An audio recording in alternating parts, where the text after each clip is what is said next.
Alright, so today we're going to be making brownies. Here's a quick overlook of the recipe, and we will be putting a link down below. So start melting your butter. Make sure your chocolate is chopped. The nice thing about these unsweetened bars is they're 4 ounces, and our recipe actually calls for 8, so you need 2. Just think about that when you go to the store. Next, we're going to add our eggs to the sugar, and our vanilla and salt as well, and then we're going to begin to beat the shit out of this thing right here. Now, I'm using a paddle. You can use a whisk, whatever's easiest for you. I use a paddle because I get my chocolate melted and all that jazz during this.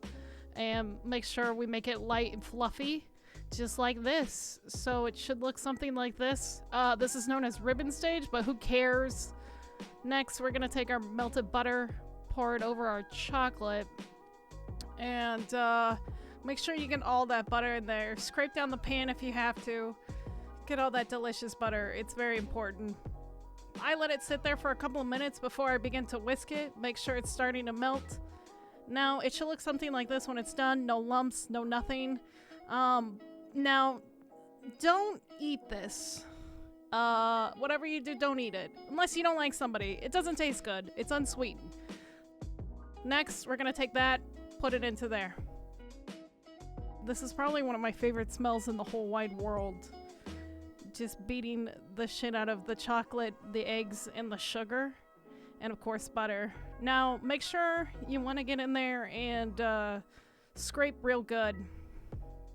You want to scrape and make sure it's evenly dispersed, or else you're not going to have very even brownies.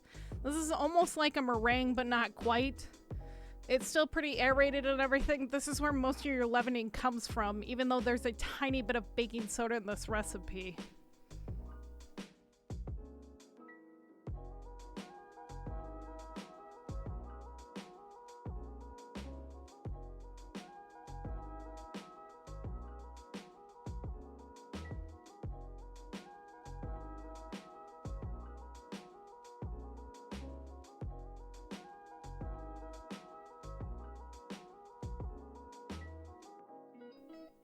Alright, so we got our butter and chocolate, we got our eggs, sugar, salt, vanilla mix. Last is AP and baking soda, and you're going to want to just tap this in here.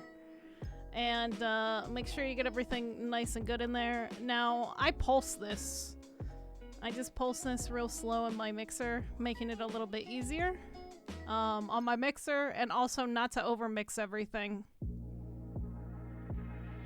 Just keep pulsing it over and over again, slowly to incorporate. Don't be afraid to stop and scrape down the brownie mix.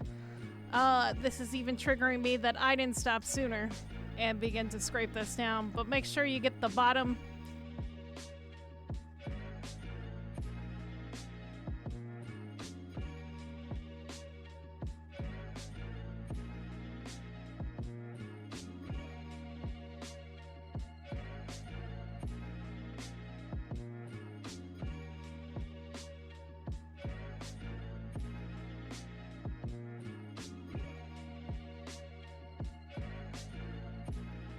So, your brownie should look something like this if it's fully incorporated. Careful not to overmix too much of it, making sure that you get down at that very bottom bit. There should be pretty thick. It's a thick brownie. That's how we like them. Next, we're going to take that and put it on a well-sprayed pan. This is a half sheet tray. I use these specifically for these brownies. They're not too hard to find. You can find them on Amazon, wherever. Next, you're going to make sure you want to spread this pretty evenly across. I usually use a tapping technique, especially if my tray is over-oiled, like this one is. And I just kind of spread it into the corners, making sure that it's as even as possible. This is a pretty easy recipe to not fuck up. We're going to set this in at 350 for about 20 to 25 minutes or so. I usually rotate around the 15-minute mark. This is me struggle busting with my oven. And don't forget to rotate that pan. It's very important. Alright, so when your brownie's done, it should look something like this. It should be pretty solid. This is still really hot right now. Be careful if you do this technique. You can always do the wet crumb technique. I've been doing this for years, so I just touch everything. But yeah, you can trim the edges, do whatever the hell you want. It's delicious.